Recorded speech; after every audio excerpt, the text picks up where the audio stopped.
Doctor ইউনূসকে পদত্যাগের ফাঁদে ফেলা হচ্ছে, ডক্টর ইউনূস পদত্যাগের ফাঁদে পা দিচ্ছেন এমন একটি বিষয় আমি ডক্টর ইউনূসকে একটু বিষয়টি জানানো, পাশাপাশি দেশের মানুষকে জানানো যে ডক্টর ইউনূসকে পদত্যাগ যদি করানো যায় বা ডক্টর ইউনূস যদি এই মুহূর্তে পদত্যাগ করেন তাহলে জুলাই বিপ্লব আসলে শেষ হয়ে যাবে। জুলাই বিপ্লবের যারা জীবন দিয়েছেন, যারা এখন আহত আছেন, আহতদেরকে দেখবেন হসপিটাল থেকে ধরে নিয়ে জেলখানায় পড়া হচ্ছে, তাদের অনেককেই দেখবেন যে নানাভাবে মেরে ফেলা হচ্ছে। সো ডক্টর ইউনূস আপনি কেন পদত্যাগ করবেন? আজকে উপদেষ্টাদের সঙ্গে বৈঠকে ডক্টর ইউনূস এই জাতীয় একটি ধারণা প্রকাশ করেন। বিশেষ করে গতকাল জেনারেল ওয়াকারুজ্জামান যে অডাসিটি দেখিয়েছেন, যে ধৃষ্টতা দেখিয়েছেন, যে বেয়াদবি করেছেন ডক্টর ইউনূসের সাথে, একটা বাংলাদেশের যে হায়ারার্কি, যে র্যাঙ্ক গুলো আছে, অর্থাৎ এটাকে কি বলে, ওয়ারেন্ট অফ প্রেসিডেন্স, সেই অনুযায়ী 12তম লেভেলের একটা কর্মচারী, সরকারি কর্মচারী জেনারেল ওয়াকার, সে যেভাবে ডক্টর ইউনূসের সঙ্গে বেয়াদবি করেছে সেটাই হয়তো ডক্টর ইউনূস নিতে পারছেন না। কিন্তু ডক্টর ইউনূস এই যে বেয়াদবি, এই যে অডাসিটি, এই যে ধৃষ্টতা যেটি জেনারেল ওয়াকার গতকাল দেখিয়েছেন, এগুলো কিন্তু পরিকল্পিত।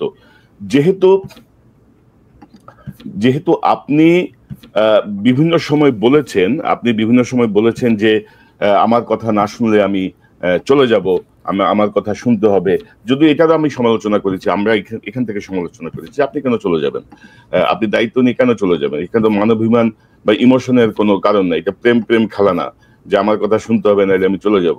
সো ওই যে আপনার যে মানসিক যে অবস্থাটা, যে আপনি একটু সেন্সিটিভ, আপনার কথা না শুনলে আপনি চলে যাবেন, ওই জিনিসটাকেই আসলে ঘোট পাকানো হচ্ছে।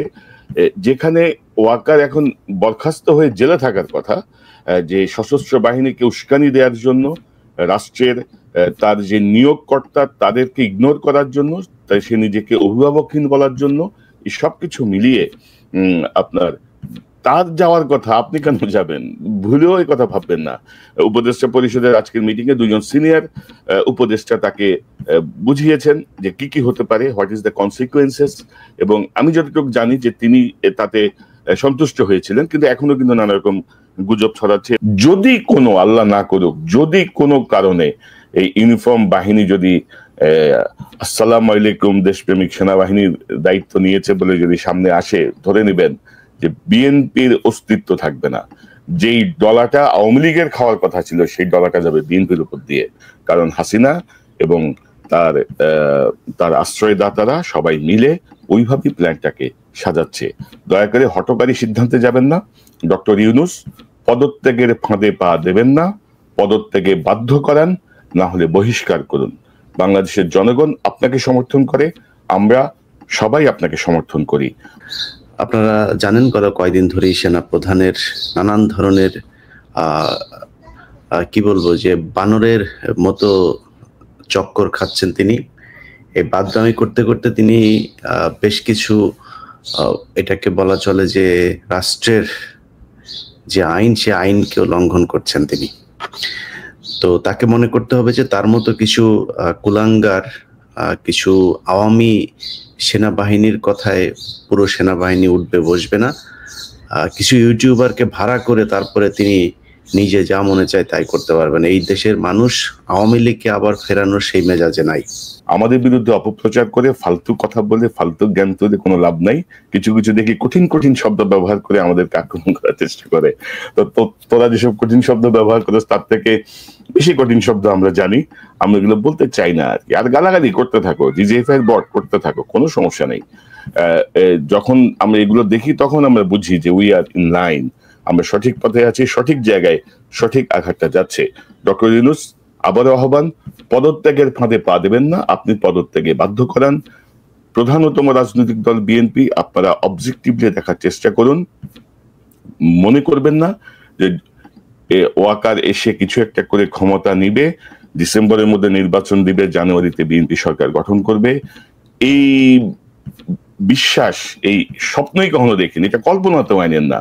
বিষধর সাপকে যদি বসান, সে তার ছোবল থেকে আপনারা তো রেহাই পাবেন না, বাংলাদেশের কেউ রেহাই পাবে না।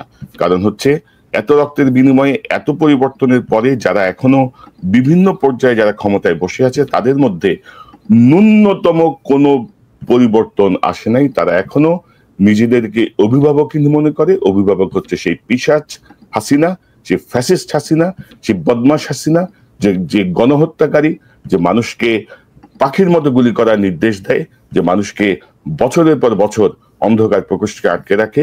এরা হচ্ছে তাদের অভিভাবকত্বে বেশি কমফোর্ট ফিল করে। তো এই গ্রুপের একটা অংশ এখনো সক্রিয়। দয়া করে তাদেরকে কোনো রকমের আশকারা দেবেন না। এই আশকারা বাংলাদেশের মানুষ, এই জাতির জন্য খুব ভয়ঙ্কর পরিণতি ডেকে আনবে। ডক্টর ইউনূস, আপনার সাথে আমরা সবাই আছি, বাংলাদেশের সাধারণ মানুষ আছেন। সো আপনি কে কাজ করতে দিবে না এগুলো নিয়ে ভাবার কোনো কারণ নাই।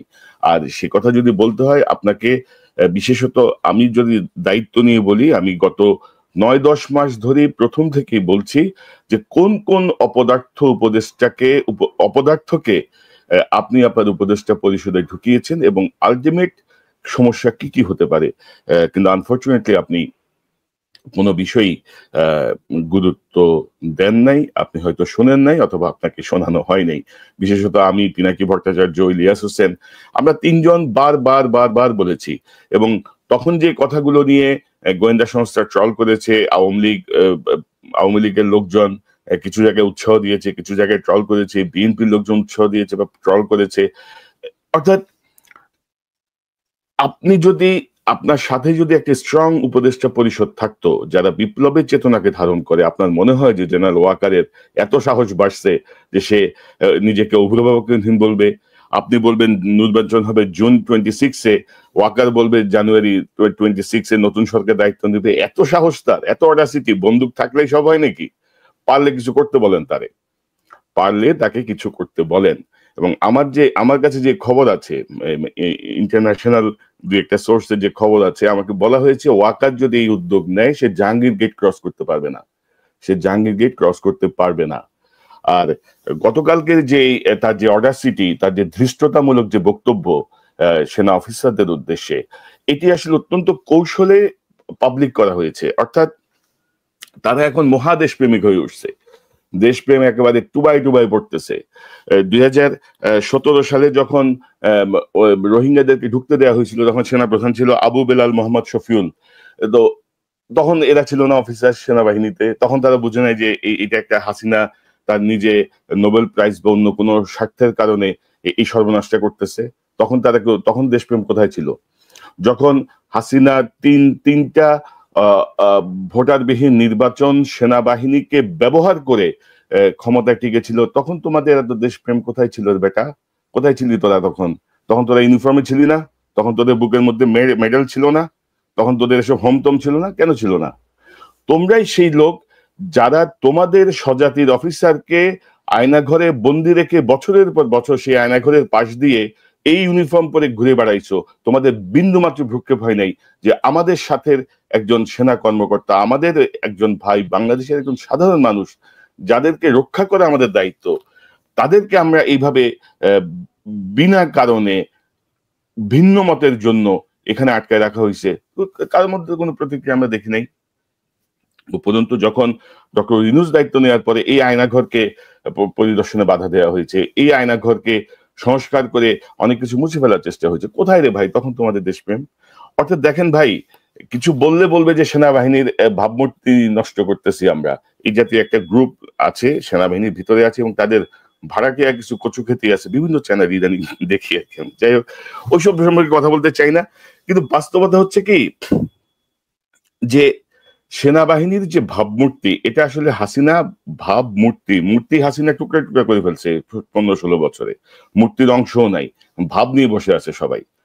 এই ভাবমূর্তিটাকে জোড়া দেওয়ার জন্যই আমরা চেষ্টা করছি নানা রকম ভাবে।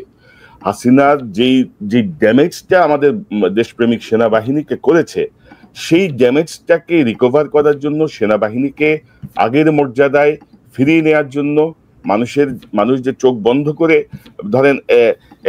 বন্ধ করে মানুষজন আস্থা রাখতে পারে যে ইয়েস, আমি সেনাবাহিনীর একটা ইউনিফর্ম দেখছি, আমাদের চিন্তা নাই, I will take care of. এই জায়গাটা নিয়ে যাওয়ার একটা চেষ্টা ছিল এবং যেটা শুরু হয়েছিল, কিন্তু ভেরি আনফর্চুনেটলি ডক্টর ইউনূসের উদারতার জন্য যেই 30-35 জন, অর্থাৎ মিনিমাম 25 ম্যাক্সিমাম 50, এই হাসিনার এই পোষ্য এই বদমাশগুলো সেনাবাহিনীর ইউনিফর্ম পরে সেনাবাহিনীতে কোনো সংস্কার করতে দিচ্ছে না। উপরন্তু তারা এমন একটা সিচুয়েশন তৈরি করছে, যে সিচুয়েশনটা ডক্টর ইউনূস যদি সরে যায় তাদের সবচেয়ে সুবিধা। আপনারা তো জানেন সবাই যে ডক্টর ইউনূস যদি না থাকতো, গত 3 মাসেও এই সরকার টিকতে পারতো না যদি ডক্টর ইউনূস ছাড়া অন্য কেউ এই সরকারের প্রধানের দায়িত্ব নিতেন। কারণ পার্শ্ববর্তী রাষ্ট্রের যারা মন্ত্রী, যারা নীতি নির্ধারক, তাদের বক্তব্য শুনেছেন, পাশাপাশি তাদের মিডিয়ার যে প্রোপাগান্ডা সেটি আপনারা শুনেছেন। ওয়ার্ল্ড ওয়াইড সকল কিছু মিলিয়ে আমি তো মনে করবো ডক্টর ইউনূস আমাদের জন্য আশীর্বাদ, আল্লাহর রহমত। এখন ডক্টর ইউনূসকে যদি কোনোভাবে যদি সরিয়ে দেওয়া যায় তাহলে এই ওয়াকার গংদের অনেক সুবিধা হয়। তারা তাদের অভিভাবক হাসিনাকে আবার নিয়ে আসতে পারে, তারা আওয়ামী লীগকে দিয়ে একটা ইনক্লুসিভ নির্বাচন করাতে পারে। সো এই জায়গাগুলো আমি বলবো যে বাংলাদেশের প্রত্যেকটি মানুষের সতর্ক হওয়া প্রয়োজন। দেশপ্রেমিক সেনাবাহিনীর ভিতরে যারা দেশপ্রেমিক অংশ আছেন, যারা বুঝতে পারবেন আমার এই কথা, তারা নিশ্চয়ই এই ব্যাপারে একটি সতর্ক অবস্থানে যাবেন। এবং ডক্টর ইউনূস কোনোভাবেই পদত্যাগ নয়, আপনি পদত্যাগ করান। পাশাপাশি সেনাবাহিনী এখন প্রমাণ করতে চাচ্ছে যে মানবিক করিডোরের ব্যাপারে দেশের সার্বভৌমত্ব অখণ্ডতা নিয়ে মহা চিন্তিত। তারা একেবারে চিন্তায় তাদের ঘুম নাই, অথচ ভারতের কাছে ট্রান্সশিপমেন্ট, ট্রানজিট, পোর্ট থেকে শুরু করে সকল কিছু দিয়ে দেওয়া হয়েছে। ভারত যখন বাংলাদেশের সেনাবাহিনী, নৌবাহিনী, বিমান বাহিনীর কোনো অস্ত্র কিনতে দেয় না, কোনো প্রশিক্ষণ ঠিক মতো নিতে দেয় না, তখন সেনাবাহিনীর কোনো চেতনা ছিল না। বাংলাদেশের সাথে যখন গোপন চুক্তি হয় 16-17টা, সেসব চুক্তি নিয়ে সেনাবাহিনীর কোনো সে ছিল না। জাস্ট সেলিউটার বাই সেলিউট, 30 লাখ টাকা দামের গাড়ি, 50,000 টাকা মাসের মেনটেনেন্স, হামতম, এটা সেটা, ব্যবসা বাণিজ্য, হুলস্থুল তারা ভেসেছেন। নিজের স্বার্থ ভেবেছেন, হাসিনার স্বার্থ ভেবেছেন, দেশের মানুষের স্বার্থ তারা কোথায় ভেবেছেন? তো এখনো সময় আছে, এসব করে লাভ হবে না আর কি। ডক্টর ইউনূসের সঙ্গে ঠেলাঠেলি করে লাভ হবে না। এবং ডক্টর ইউনূস, আপনাকে বলি, আপনার উপদেষ্টা পরিষদের ভিতরে কমপক্ষে 4 জন সেনাবাহিনীর এই বদমাশ গ্রুপের সঙ্গে অ্যালাইন। তারা কিন্তু নানাভাবে চায় যে আপনাকে সরাবে। সেনাবাহিনী তাদের মাথায় সামনে মূল্য দিয়েছে যে ইউনূস সাহেবকে সরাইতে পারলে তোমাদের আমরা চিফ অ্যাডভাইজার বানাবো, তোমার আমরা হ্যান করবো, ত্যান করবো। তো দয়া করে আপনি পদত্যাগের কোনো প্রশ্নই উঠে না, পারলে দেখি কিছু করুক। আরেকটি বিষয় আমি আপনাদেরকে উল্লেখ করি, সেটি হচ্ছে, ধরেন আজকে হঠাৎ করে দেখলাম যে আইএসপিআর 144 জনের একটি তালিকা স্বরাষ্ট্র মন্ত্রণালয়ের সূত্রে আমি পেয়ে এটি প্রকাশ করেছিলাম, যেখানে রাজনৈতিক নেতাদের বা অনেকেরই নাম ছিল না, শুধুমাত্র সরকারি কর্মকর্তা, পুলিশ কনস্টেবল, অফিসারের তালিকা ছিল। তো এই 626 জনের তালিকা দিয়েছে এবং সেনাবাহিনী আইএসপিআর এখানে ধরেন এগুলো মহান সাজার চেষ্টা করে। তো মহান কথা বলেছে তারা, যে আবার শেষে ধরেন এক ধরনের ফালতু ওদের কিছু ন্যারেটিভস আছে না, যে কি জানো, আচ্ছা, তারা বলছেন যে তৎকালীন বিরাজমান নিরাপত্তা পরিস্থিতিতে আশ্রয় প্রার্থীদের জীবন বিপন্ন হওয়ার সমূহ সম্ভাবনা ছিল। দুঃখজনকভাবে কিছু স্বাক্ষরমুখী মহল উদ্দেশ্য প্রণোদিতভাবে বিভ্রান্তিত সংবাদ ছড়িয়ে বাংলাদেশ সেনাবাহিনীর ভাবমূর্তি খণ্ড করার পাশাপাশি জনগণের সঙ্গে দূরত্ব তৈরির অপচেষ্টা চালিয়ে যাচ্ছে। অর্থাৎ সেই আবারও দেখেন ঘুরে ফিরে সেই ভাবমূর্তি, সেই উদ্দেশ্য প্রণোদিত সেই স্বার্থান্বেষী মহল, যে ফালতু ন্যারেটিভস, কিছু সেট শব্দ আছে মাথায়, এগুলো নিয়ে কাজ করে। আরে বেটা, ভাবমূর্তি কারে বলে জানোস তোরা? জানলে তো এত কিছু হইতো না তোদের। তো এটা হচ্ছে আজকে তালিকাটা এনে একটা দৃষ্টিকে আড়াল করার চেষ্টা, কিন্তু তারা বলে নাই যে কত টাকার বিনিময়ে কাকে কাকে সীমান্ত পার করে দেওয়া হয়েছে। এই যে আমাদের হাসান মাহমুদ, হাসিনার যে তথ্যমন্ত্রী ছিল সর্বশেষ বোধহয়, এই হাসান মাহমুদ কত টাকার বিনিময়ে গেছে? আরাফাতকে ধরার পরেও কি তাকে কি এখনো আশ্রয় রাখা হয়েছে, নাকি তাকে ছেড়ে দেওয়া হয়েছে? এরকম আওয়ামী লীগের মন্ত্রী, এমপি কি পরিমাণ আশ্রয় ছিল, কি যাদের নাম আছে এখানে, তারা কোথায় এখন? তোমাদের কাছে তালিকা নাই? তোমরা একটা বাহিনী, তোমরা কাউকে ছাড়বা, কোথায় ছাড়বা, কাজ জিম্মায় ছাড়তেছো, তোমাদের কোনো মাথা ব্যথা নাই? আমাদেরকে গরু মনে হয়? আমরা তোমরা যা বলবা তাই আমরা বিশ্বাস করবো, যা খাওয়াইবা? অর্থাৎ এটা এখন একটা টেনশন। এই টেনশনটা থেকে দৃষ্টি আড়াল করার জন্য মহান সাজার প্রচেষ্টার অংশ হিসেবে 626 জনের এই তালিকা ছেড়ে দেওয়া হয়েছে। আরেকটি গুরুত্বপূর্ণ বিষয়, আমি ইদানিং দেখছি যে সেনা সমর্থিত, সেনাবাহিনী পুষ্ট কিছু ইউটিউবার, কিছু তাদের প্রচার যন্ত্র, তারা নানাভাবে বলার চেষ্টা করছে যে বিশেষত আমি, ইলিয়াস হোসেন, পিনাকি, আমাদের কয়েকজনকে টার্গেট করে যে আমরা নাকি কু করানোর চেষ্টা করছি, কু। এবং একটা মজার একটা ভিডিও, একটা একটা ইয়ে দেখলাম, এই যে একটা কার্টুন দেখলাম, দুষ্টু কোকিল ডাকে রে কুক কুক কুক কুক কু। যদিও এই কার্টুনে আমাকে বেশি মোটা দেখানো হচ্ছে, আমি অত মোটা না, অনেক স্লিম হয়ে গেছি। তো যাই হোক, এই যে প্রচারণার যে লেভেল আপনারা দেখছেন, এবং আমি দেখলাম যে বিএনপির বেশ কয়েকজন আবার এটা তাদের ফেসবুকে শেয়ার করেছেন, এবং আনফর্চুনেটলি এই 3জন শেয়ার করছে, 3জনই কিন্তু টাকলা, মাথায় চুল নাই। তো আমরা কিন্তু কখনো, আপনি যদি আমার চ্যানেলে দেখেন, কোনো ভিডিওতে কোনোভাবে বা আমার ফেসবুক পোস্টে কোথাও আমরা বলি নাই যে কু হবে। এখানে কিন্তু একটা একটা সাইন্টিফিক ন্যারেটিভস আছে। আপনাদের মনে আছে যে বেগম খালেদা জিয়াকে গ্রেপ্তার করার প্রায় 2-3 বছর আগে থেকে শেখ হাসিনা কিন্তু বলা শুরু করেছিল বেগম জিয়াকে জেলে পাঠাতে হবে, হ্যান করতে হবে, ত্যান করতে হবে। কাউন্টার ন্যারেটিভসে বিএনপির নেতারা বলেছেন বেগম জিয়াকে জেলে পাঠালো দেশ আগুন জ্বলবে, দেশ সহ্য করা হবে না, সম্ভব হবে না। অর্থাৎ এই জাতীয় একটা বিষয়, বেগম জিয়া জেলে যাওয়া এবং তার প্রতিবাদ, এটি কিন্তু ধরেন একটা দীর্ঘ সময় ধরে মানুষকে মেন্টালি প্রিপেয়ার করা হয়েছে যে যে বেগম জিয়া জেলে যেতে পারেন, মানুষের মাথার মধ্যে এই জিনিসটা ঢুকানো হয়েছে। গত কিছুদিন থেকে কিন্তু এই জিনিসটা আবার মানুষের মাথার মধ্যে ঢুকানো হচ্ছে যে দেশে একটা কু হতে পারে, দেশে একটা কু হতে পারে। মানুষকে কিন্তু এগুলো হচ্ছে মানসিকভাবে মানুষকে এক ধরনের সাইকোলজিক্যালি প্রিপেয়ার করা, যে মানুষ বলছে ও আচ্ছা হ্যাঁ তাই তো, একটা কু তো হয়ে গেল, এটা তো বলা হচ্ছিল কু হবে। এবং আপনি যদি দেখেন যে উপদেষ্টা আসিফ মাহমুদ বলেছিল না যে তার এক ভিডিও ইন্টারভিউতে যে ওয়াকার কিন্তু ডক্টর ইউনূসকে মানতে চায় নাই, এবং সেই মানতে না চাওয়াটা সে বলেছে যে ওকে বুকে পাথর চাপা দিয়ে মেনে নিলাম, আর শেষ মুহূর্তে যখন উপায় না দেখে সে বুকে পাথর চাপা থেকে সে নানা রকম ভাবে এই পাথরটাকে সরানোর চেষ্টা করছে সে প্রথম দিন থেকেই। তাতে আমি বুঝতে পেরেছি ইয়েস ইটস ট্রু। এবং সেখানেই কিন্তু এই যে অফিসারদের অ্যাড্রেসের আগের দিন ওয়াকার সকল major general, lieutenant general, brigadier, brigade commander সহ তিনি একটি সভা করেন, প্রস্তুতি সভা বা হোয়াট এভার।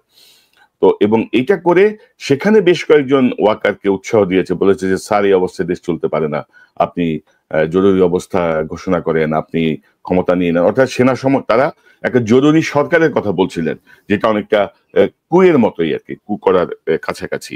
তো আমরা কিন্তু বলি না, আমি কিন্তু বলেছি যে জরুরি অবস্থা জারির পায় তারা। পাশাপাশি বিভিন্ন সময়ে যে অনুষ্ঠানগুলোতে আমরা আলোচনা করেছি সেখানে কিন্তু আমরা বলেছি যে একটা ষড়যন্ত্র চলছে, একটা চক্রান্ত চলছে, একটা ইমার্জেন্সি ডিক্লেয়ার করার চেষ্টা, ইউনূস সাহেবকে সরানোর চেষ্টা। আর ইউনূসের এখানে মহা অভিভাবক আব্বা কিন্তু চুপ্পু কিন্তু বসে আছে, একটা করাপ্টেড বদমাশ। এই চুপ্পুকে কিন্তু প্রেসিডেন্ট হিসেবে এখনো বসানো রাখা হয়েছে, কারণ ওয়াকারকে যদি সরাইতে হয় চুপ্পুই সরাইতে পারে, ডক্টর ইউনূস রিকমেন্ড করতে পারে, চুপ্পুকে সেটা মানতে হবেই ডক্টর ইউনূস যদি রিকমেন্ড করেন। কিন্তু এটা একটা এই একটা বিষয়ে কিন্তু ওয়াকার কিন্তু নিজেকে শক্তিশালী মনে করছে যে চুপ্পু আমার লোক, চুপ্পু আমার বিরুদ্ধে যাবে না। এবং আরেকটি প্রচারণা সেনাবাহিনীর ভিতরে আছে, যদিও এ সংক্রান্ত তেমন কোনো তথ্য আমি পাই নাই, সেটি হচ্ছে যে জেনারেল ওয়াকারকে সরিয়ে দেওয়ার জন্য একটি উদ্যোগ কিন্তু নেওয়া হয়েছিল গত 2-3 সপ্তাহের মধ্যে, এবং সেখানে জেনারেল কামরুলের কথা আসছে, এফডির যিনি এখন দায়িত্বে আছেন, এবং তার সাথে ডক্টর খলিল বেশ কয়েক দফা মিটিং করেছেন।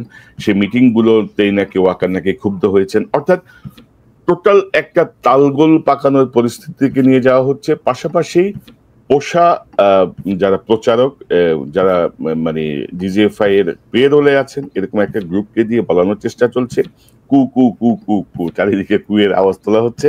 কিন্তু বাংলাদেশে যে কু হবে না এটা আমরা সবাই জানি।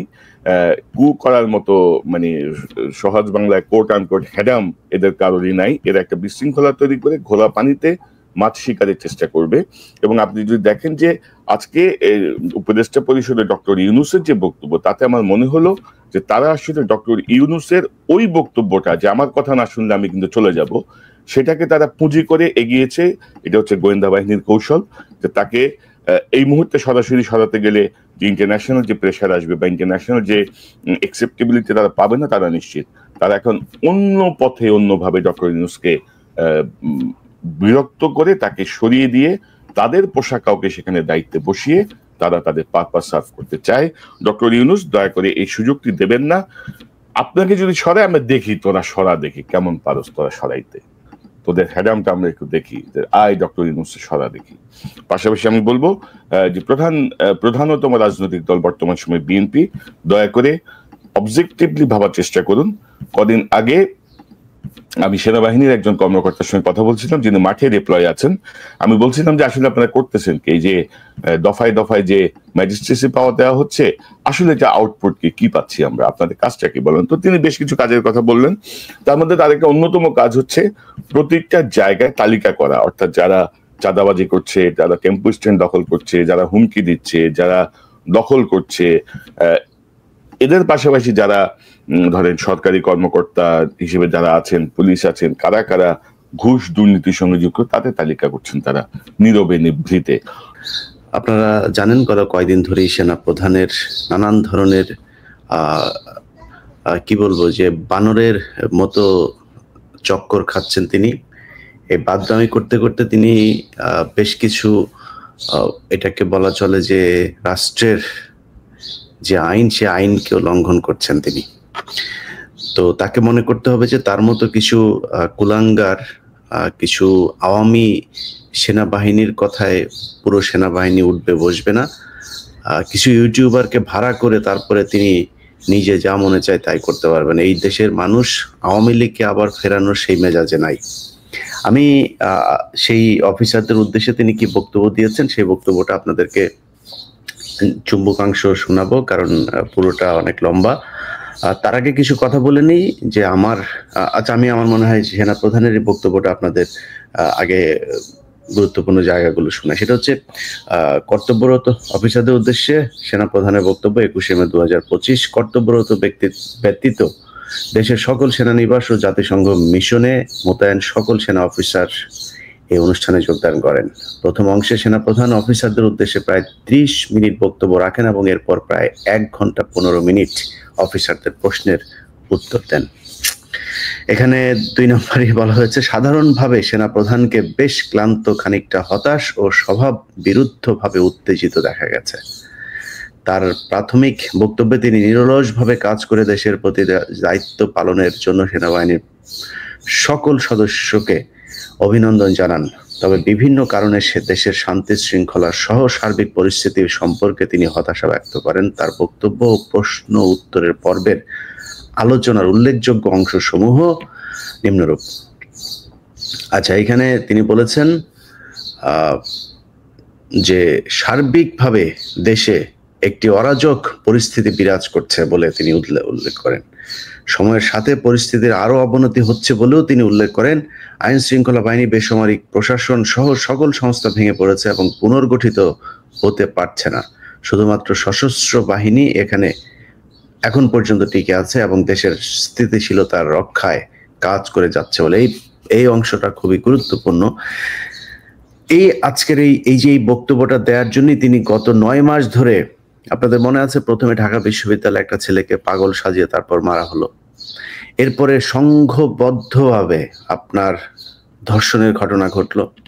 এই কয়েকদিন আগে ঢাকা বিশ্ববিদ্যালয়ে একজন শিক্ষার্থীকে মারা হলো, যে কিনা বিএনপি সমর্থক একজন ছাত্র ছিল, অর্থাৎ ছাত্রদল সমর্থক।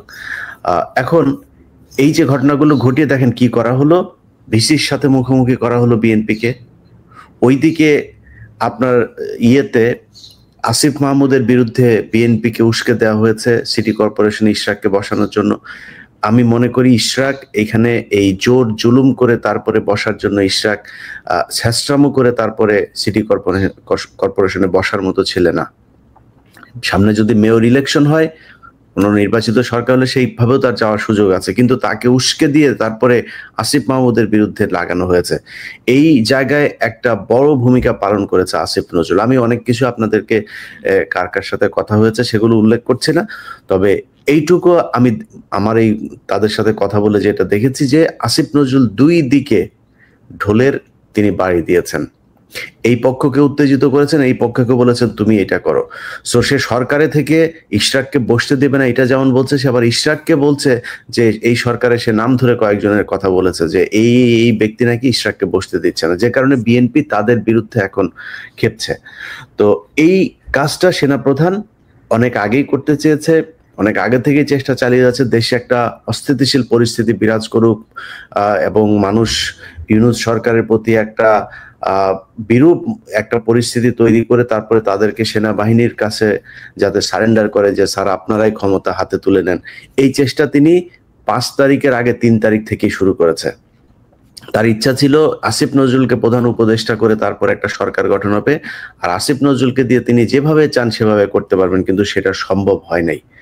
আমি সরকারকে বলবো অতি সত্বর ডিজিএফআই এর এই সোর্স আসিফ নজরুলকে দ্রুত সরকারের এই উপদেষ্টা থেকে বহিষ্কার করা হোক।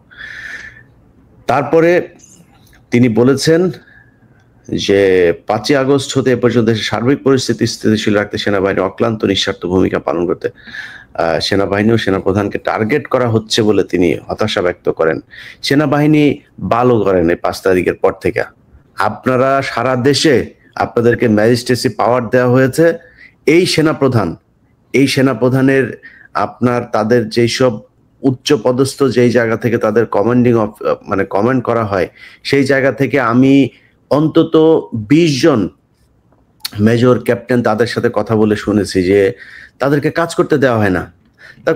তারা বলছে ভাই আমাদেরকে রাস্তায় কেন নামিয়েছে আমরা জানি না, আমাদের সব পাওয়ার আছে কিন্তু আমাদেরকে কোনো কিছু অস্ত্র উদ্ধার করতে পর্যন্ত তাদেরকে দেওয়া হয় না। অস্ত্র উদ্ধার করতে গেলে আমি দক্ষিণবঙ্গের যে কোনো একজন অফিসারের কাছ থেকে শুনেছিলাম যে ভাই আমরা অস্ত্র উদ্ধার করতে যাই, আমরা তো এটা আগে আমাদের রিপোর্ট করতে হয়, এবং যেখানে যেখানে রিপোর্ট করে এর বাইরে অন্য কেউ জানার কথা না, কিন্তু তারা অস্ত্র উদ্ধার করতে যখন যায় যে দেখা যায় 5 মিনিট আগে, 3 মিনিট আগে, 2 মিনিট আগে তিনি পলাতক। তার মানে যাদেরকে তারা রিপোর্ট করছে তার অফিসারদেরকে তারা এটা জানিয়ে দিচ্ছেন যে এখান থেকে সরে যাও। আওয়ামী লীগের এই লোকজনকে তারা এইভাবে বাঁচাচ্ছে। আচ্ছা, এরপরে বলা হয়েছে যে জাতিসংঘ কর্তৃক জুলাই আগস্ট বিষয়ে যে প্রতিবেদন তৈরি করা হয়েছে তাতে সেনাবাহিনীর কোনো বক্তব্য নেওয়া হয়নি। ডক্টর ইউনূস এটা নিতে দেয় নাই জাতিসংঘকে, মানে জাতিসংঘ যেই রিপোর্ট দিয়েছে সেই রিপোর্ট সেনাপ্রধানের পছন্দ হয় নাই। ওনার কাছে দিলে উনি আরেকটু সুন্দর করে করতেন, এইখানে সেনাবাহিনীর কোনো সমস্যা ছিল না, সেনাবাহিনী কোনো কিছু করে নাই, সেনাবাহিনী গুলি করে নাই, এগুলো জামাত শিবিরের লোকজন সেনাবাহিনীর পোশাক পরে, বিডিআর এর পোশাক পরে গুলি করেছে, এটা উনি বানায় ফেলতেন, যে কারণে ওনার ওটা পছন্দ হয় নাই। তারপরে তিনি বলেছেন সংস্কারের বিষয়ে তিনি সংস্কার চান, তবে তিনি যেভাবে চান সেইভাবে এই সরকার করছেন না। তো তিনি কিভাবে চান সেটা আপনারা এই কয়েকদিন আগে একটা বক্তব্য শুনেছেন যে যেদিন আওয়ামী লীগ নিষিদ্ধের জন্য এই আন্দোলন হচ্ছিল শাহবাগে যমুনার সামনে, সেদিন সেনাপ্রধান সশরীরে বঙ্গভবনে গিয়ে তারপরে বলে এসেছে যে আওয়ামী লীগকে নিষিদ্ধ করা যাবে না। ওয়াকারকে এটার জবাব দিতে হবে যে ওয়াকার আওয়ামী লীগকে নিষিদ্ধ না করার জন্য তার এত ইন্টারেস্ট কেন, এটা তাকে করতে হবে। তারপরে সে সরকারের এই সংস্কারের ভেতরে কয়দিন আগে আপনি হাসনাতকে আপনারা জানেন যে ডেকে নিয়ে যেয়ে তারপরে থ্রেট করা হয়েছে যে তোমরা বেশি বুঝো না, বেশি ফাল পারো না, হ্যাঁ, সেই পোস্ট আপনারা দেখেছেন। যদিও সেটাকে পরবর্তীতে সার্জিস এবং অন্যান্যদেরকে দিয়ে এটা কিছুটা ব্যালেন্স করার চেষ্টা করেছে, সেটা তারা করতে বাধ্য হয়েছে।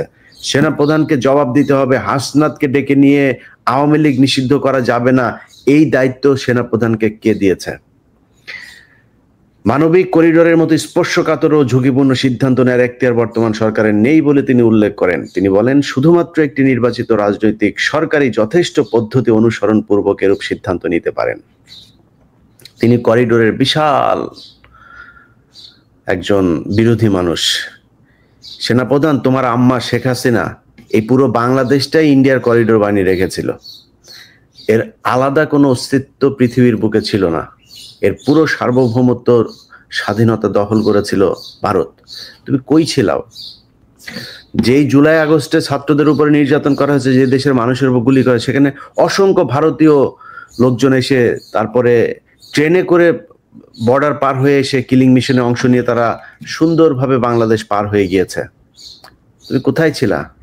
তোমার ক্যান্টনমেন্টে বসে তারপরে আসিফ নজরুল্লাহ, তোমার অফিসাররা বসে সেনাবাহিনী, এই ভারতীয় সেনাবাহিনীর গোয়েন্দা সংস্থার লোকজনের সাথে বৈঠক করেছে। কোথায় ছিলা তুমি তখন? তোমার এত সার্বভৌমত্বের প্রতি হয়েছে, তোমাকে ইউনূস না করছে নাকি পার্বত্য চট্টগ্রামে যায় জেএসএস ইউপিডিএফ এর সন্ত্রাসীদেরকে করতে? তুমি এখন প্রতি সপ্তাহে তোমার সেনাবাহিনীরে পোলাও খাইতে দাও, তুমি তোমার সেনাবাহিনীরে কনস্ট্রাকশন ব্যবসা ধরায় দিছো, তুমি এখন আসছো করিডোর নিয়ে আমরা কথা বলবো। এই দেশে যদি ডক্টর ইউনূস না, আমি আমেরিকায় বসে আছি, যদি আমেরিকাও যদি আমার দেশের জন্য আমার যদি ফাঁসিও দেয়, যদি আমার দেশ দখল করতে যায়, আমরা কথা বলবো। আমরা এখনো বেঁচে আছি তো, তোমার মতো 2 নাম্বার টোকাই মার্কার দেশপ্রেমিক আমরা না তো। তুমি সারা বছর হাসিনার খায়া এই দেশের পুরো সার্বভৌমত্ব ভারতের হাতে দিয়া তুমি এখন করিডোর মারাইতে আসছো না। বাংলাদেশের বিমানবন্দর প্রতি বছর লোকসান, হাজার হাজার কোটি টাকা তাদেরকে দিতে হয়, তো তোমার আমি কেন দিব? বিদেশি কোম্পানি, আমি কোনো দেশ যদি নাকি আমি যদি টেন্ডার দেই, সেখানে বিদেশি বিভিন্ন কোম্পানি আসবে, সেই টেন্ডারে যারা পাবে তারা নেবে। আমার বন্দর ব্যবস্থাপনায় সমস্যা, এটা যদি এই সমস্যা যদি এই জট যদি না হয়, এটার জন্য আমার বিদেশি কোনো কোম্পানি যদি নাকি করা হয়, করবে, সমস্যা কি? আপনি যদি বাংলাদেশ বিমানটা যদি এখন এমিরেটসের কাছে যদি দিয়ে দেন, আর ভাই এমিরেটস এই দেশে যা এই বিমানবন্দরের যে পরিস্থিতি করবে, প্রতিটা মানুষ এটার সুফল ভোগ করবে। এখন কোনো দেশ কোনো কোম্পানি মানে দেশ মানে কোনো দেশ এসে আমার এটা দখল করে করবে, এটা আমি বিরোধিতা করব, জীবন দিয়া দিব এটার জন্য। কিন্তু আমার কোনো কোম্পানি, কোনো দেশের বিদেশি কোম্পানি এসে যদি এটার হ্যান্ডেলিং এর কাজ নেয়, এটার রক্ষণাবেক্ষণের কাজ নেয়, সমস্যা নাই তো। তুমি তো এতদিন ইন্ডিয়ারে যে সুযোগ সুবিধা দিয়ে রাখছিলা, ইন্ডিয়ান একটা জাহাজ যদি আসে তাহলে তাকে আগে খালাস করতে হবে, সে পরে আসলেও তার আগে দিতে হবে। তুমি তখন তো এটার বিরোধিতা করো নাই। তুমি পাহাড়েই করো না কেন? তোমার খাওয়ার জন্য নাকি এই ডিএইচএস আর এই ঢাকা শহরের অর্ধেক দখল করে তোমার খাওয়ার জন্য সেনাবাহিনী রাখছি নাকি আমরা? তুমি পাহাড়ে যাও, পাহাড় আগে দখল মুক্ত করো, এরপরে তুমি করিডোরের বিরুদ্ধে কথা বলতে এসো। ডক্টর ইউনূস আর সেনাপ্রধান কিংবা যে যাই বলুক, আমরা করিডোর বা কোনো বিদেশি কোনো সংস্থার কাছে কোনো কিছু দিতে হলে আমরা একজন মানুষকে বিশ্বাস করি, সেটা হচ্ছে বেগম খালেদা জিয়া। বেগম খালেদা জিয়ার মতামত নিয়ে যদি মনে করে যে না এটা ঠিক আছে, যেহেতু এটা নিয়ে একটা তৈরি হয়েছে, আমি নিজেও করিডোর সম্পর্কে কিছুই জানি না যে ইউনূস আসলে কোন শর্তে কাকে দিতে চাচ্ছে। ইউনূস যদি কোনো দেশের কোনো বিদেশি শক্তির হয়ে যদি কাজ করতে চায়, আর ভাই রাতারাতি ইউনূসের বিরুদ্ধে দাঁড়াবো আমরা। যেহেতু এটা নিয়ে একটা বিতর্ক তৈরি হয়েছে, আমি মনে করি এর মধ্যস্থকারী হিসাবে খালেদা জিয়াকে রাখা যাইতে পারে, এবং বেগম খালেদা জিয়া যেটা বলবে সেটাই হবে। একজন বিশ্বস্ত দেশপ্রেমিক, তিনি কোনোদিন এই দেশের বিরুদ্ধে যায় এমন কোনো কিছু করবে না। সো খালেদা জিয়াকে আনেন, এনে আপনারা বসেন, বসে এটা কি করবেন সেটা সিদ্ধান্ত নেন। ওয়াকার এটার জন্য কষ্ট পাচ্ছে, সে লিখেছে এখানে যে there will be no corridor. এখানে সে এটার মানে কোট আনকোট একটা দিয়েছে এই লেখাটার ভিতরে, তিনি স্পষ্ট ভাবে বলেন, এটা লেখার আগে বলেছেন। যাই হোক, ওয়াকারের কাছে আমাদের দেশপ্রেম, উনি ইন্ডিয়ান মাল, ইন্ডিয়া যাও, তোমার আম্মু ইন্ডিয়া গিয়েছে, ইন্ডিয়াতে যাও। আচ্ছা, এরপরেই বলেছে একইভাবে চট্টগ্রাম বন্দরের বিষয়ে কোনো সিদ্ধান্ত নেওয়ার এখতিয়ার এই সরকারের নেই। একের পর এক গার্মেন্টস ফ্যাক্টরি বন্ধ হয়ে যাচ্ছে উল্লেখ করে তিনি বলেন এই বিষয়টি সরকারের কোনো ভূক্ষেপ নেই। তুই কি পাল ফালাস? তোর ডিজিএফআই সারাদিন আকাম করে এই গার্মেন্টস এর পোলাপানের কাছে যায় কাটি মারে এদেরকে করার জন্য। ওই বিভিন্ন কারখানাগুলো নষ্ট হয়ে যাওয়ার পেছনে তোর লোক দায়ী, তুই করছিস। ওই যে গাজীপুর এলাকায় এক ডিজিএফআই একটারে দিয়ে রাখছে, ব্রিগেডিয়ার জেনারেল একজন, এটা ছিল আত্মীয়, ওই সিলেটের ওই যে এক আছে না, ওই যে মাগুর একটা আছে না ইয়েতে আপনার লন্ডনে পৌরসভার মেয়র বা কিছু একটা ছিল, তার আত্মীয়, তার সাথে ছবি টবিও আছে, আমার কাছে আছে ওগুলো, তারে নিয়ে এসে দিয়েছে। তো এরা তো সারাক্ষণ এই গুটিবাজি করে অস্থিরতা করে। এখন আজকে সে এখানে বলেছে যে এটা করছে। তোমার ম্যাজিস্ট্রেসি পাওয়ার দেওয়া হয়েছে না, তুমি সরকারের পার্ট তো তুমিও, তোমার সরকার তো সেই দায়িত্ব দিয়েছে। তুই ওখানে না যা, তুই এনে গুটিবাজি করে সারাদিন ভারতের সাথে, তোর বউর ফোন দিয়া তুই সারাদিন শেখ হাসিনার সাথে আলাপ মারিস কেন? তোর ওই জন্য তোর সেনাপ্রধান বানানো হয়েছে নাকি? তারপরে বলেছে যে গত 20 মে 2025 তারিখ রাতে অনুষ্ঠিত সভায় এর পূর্ব রাতে সেনা ভবনে কোনো গোপন সভা হয়েছিল কিনা এ বিষয়ে সরকার কর্তৃক জিজ্ঞাসিত হন বলে সেনাপ্রধান উল্লেখ করেন। মানে তো ওনাকে সেনাপ্রধান, এই রাষ্ট্রপ্রধান ডক্টর ইউনূস জিজ্ঞাসা করেছেন, সেনাপ্রধান যে কোনো সময় অর্পিত দায়িত্বের খাতিরে সভা আয়োজন করতে পারেন, তোমার যে কোনো সময় সরকার প্রধান জিজ্ঞাসাও করতে পারেন, তোমার এই আইন জানা উচিত। তারপরে খুব মজার একটা কথা তিনি বলেছেন যে গত 9 মাস ধরে সেনাপ্রধান হিসেবে অভিভাবকহীন হয়ে রয়েছেন বলে তিনি কয়েকবার উল্লেখ করেন। এ বিষয়ে তিনি বলেন যে তিনি একটি চাতক পাখির মতো একটি নির্বাচিত রাজনৈতিক সরকারের জন্য রাজনৈতিক নেতাদের দিকে তাকিয়ে আছেন। একটি নির্বাচিত সরকার সেনাবাহিনীর জন্য অভিভাবক হিসেবে দায়িত্ব পালন করবে। বাটপার, তোর সময়ে 2024 সালে নির্বাচন হয়েছে না? চাতক পাখির মতো এই পলিটিক্যাল দলের দিকে তাকায়াছিলি? তুই তো তাকায়াছিলি তোর আম্মার দিকে। তখন তুই খালেদা জিয়ার বাসায় যে তুই দৌড়ায় গেলি, বাটপাড়ির রাজনীতি মারাও, তোমার এই রাজনীতি আমরা বুঝি না। তুমি খালেদা জিয়ার বাসায় গিয়ে খালেদা জিয়ার সাথে এখন প্রীতি, তোর তো প্রীতি না করে উপায় নাই, তুই এই জন্য খালেদা জিয়ার বাসায় গেছি। 24 আগে কেন গেলি না? 24 আগে যায় খালেদা জিয়ারে কেন করলি না যে আপা ম্যাডাম আপনাকে লাগবে আমাদের? তারেক রহমানের ফোন করছিলি? বিএনপির কোন নেতারে ফোন করছিলি? তোর মা যা বলেছে তুই সেভাবে 2024 সালে নির্বাচন করে দিয়েছিস। এই দেশের মানুষ তোদের দিকে চাতক পাখির মতো তাকায় ছিল। তোরা কিছু করছিস এই দেশের মানুষের জন্য? তুই তো সেই বাটপার যে কিনা সেনাবাহিনীকে বলেছিলি যে সেনাবাহিনীর এই কি বলে অস্ত্র দিয়েছে সরকারকে রক্ষা করতে হবে, এই কথা বলছিলি না তুই?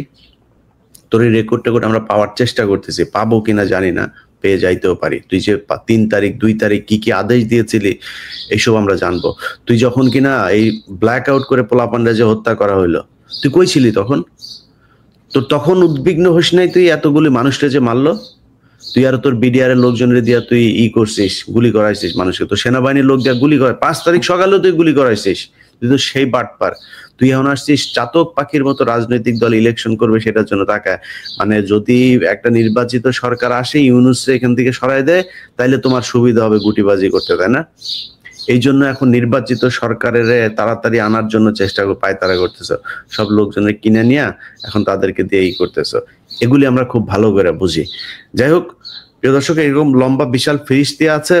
আমি আপনাদের সামনে বিষয়টা খুব জরুরি এই জন্য দ্রুত জানানোর চেষ্টা করলাম। বাংলাদেশের মানুষকে সজাগ থাকতে হবে, বিশেষ করে বিএনপির ভাইদের কাছে অনুরোধ। দেখেন সামনে নির্বাচন হবে, নির্বাচন হইতেই হবে, এটা ডক্টর ইউনূসও বলেছেন, জুনের বাইরে নির্বাচন যাবে না। আপনাদেরকে এই সেনাবাহিনীর এই ডিজিএফআই এরাই নানান ধরনের কথাবার্তা বলে আপনাদেরকে উদ্বিগ্ন করার চেষ্টা করবে, আপনাদেরকে একটা সিদ্ধান্তহীনতার ভেতরে নিয়ে যাওয়ার চেষ্টা করবে। আপনাদেরকে মাথায় রাখতে হবে এই দেশের মানুষ নির্বাচন চায়, রাজনীতি। আমি নিজেও চাই খুব দ্রুত একটা নির্বাচন হোক, এবং সেই নির্বাচন আমার বিশ্বাস ডক্টর ইউনূস দেবেন। এবং ডক্টর ইউনূস এমন কোনো জিনিস করে যেতে পারবেন না যেটা বাংলাদেশের সরকার চায় না। আপনারা তাদের সাথে আলোচনা করুন, কিন্তু এই সেনাপ্রধানকে আপনাদের বুঝতে হবে যে এ হচ্ছে ইন্ডিয়ান মাল, আওয়ামী লীগের মাল। এই আওয়ামী লীগের মালের কথাবার্তা শুনে আপনারা সরকারের বিরুদ্ধে কোনো ধরনের উস্কানিমূলক বক্তব্য কার্যক্রম কোনো কিছু করবেন না, এটা আমাদের প্রত্যাশা। ছাত্র ভাইদেরকে বলবো, ভাই দেখেন আপনাদের হাতে এখনো সময় আছে, আপনাদেরকে প্রমাণ করতে হবে যে আপনারা আসলে দেশপ্রেমিক। এই আসিফ নজরুল থেকে সরায় আপনারা যদি 6 মাস সময়ও পান, এই 6 মাসে দেখায় যেতে হবে যে না, বাংলাদেশে আসলেই একটা ভালো কিছু আপনারা করে গেছে। সেটার জন্য আসিফ নজরুলকে এখান থেকে সরাইতে হবে। আর অন্যান্য যারা আছেন, যেসব ইউটিউবাররা ভাড়াটে হিসাবে খাটছেন, আপনাদেরকে আমরা খুব ভালো করে জানি। ওয়াকারের পক্ষে কথা বলেন আপনারা কিসের জন্য? আপনারা তো সেই মাল যে কিনা মাল খাওয়ার জন্য তারপরে আপনারা বিভিন্ন কোম্পানির কাছ থেকে টাকা পয়সা নেন। আপনাদের মতো মালেরা এসে এখন আমাদেরকে দেশপ্রেম শেখান। সেনাপ্রধানের মাসিক বেতন নিয়ে তারপরে আমাদেরকে এখন দেশপ্রেম শিখাইতে আসিস? তোরও পেছন দিয়া ঢুকাবে শালার। তুই জানিস না তুই যে দেশে কয়দিন পরে যাবি, তুই যাওয়ার পরে তারপরে তোরেও তো পেদাবে। তুই সেনাপ্রধানের ফাঁদে পা দিয়েছিস 2,70,000 80,000 টাকা বেতনের জন্য। এই সেনাপ্রধান আওয়ামী লীগকে চায় আনতে। তুই বুঝতেছিস সামনে কি অবস্থা? আওয়ামী লীগকে আনবে, ভারতকে আবার বিভিন্ন জায়গায় তাদের জায়গাগুলো সুন্দর করে দিবে। এটা হচ্ছে সেনাপ্রধান।